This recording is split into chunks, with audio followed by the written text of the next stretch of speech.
DJ Dilkhush भेजा बाजार recording studio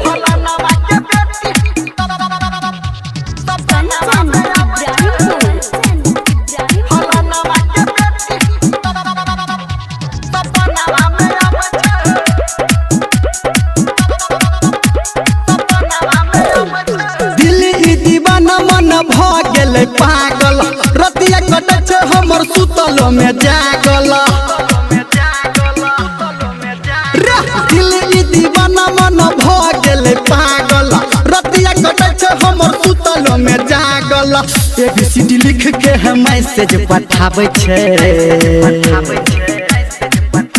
फलानावा के बेटी सपनावा में आबै छे रे भाई फलानावा के बेटी सपनावा में आबै छे डीजे दिलखुश भेजा बाजार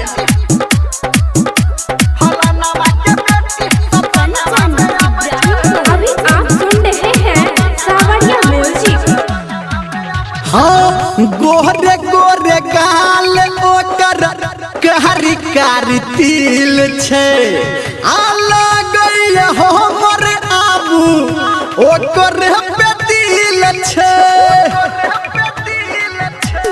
रे भाई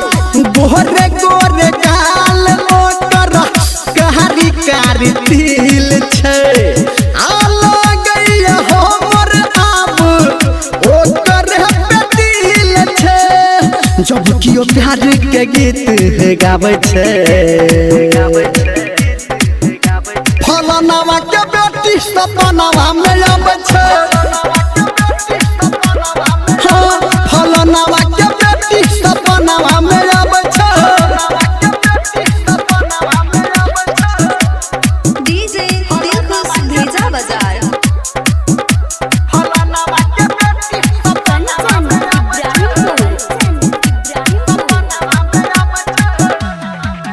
हाँ देख देख हंस हमारा मुँह चमका के आको रे इशारा हमारा कहना खिदबा के हाँ हाँ देख देख हंस हमारा मुँह चमका के आको रे इशारा हमारा कहना खिदबा के कहो धर्मेंद्र भरा रे सताबै छे फलानावा के बेटी सपनावा में आबै छे डीजे दिलखुश भेजा बाजार फलानावा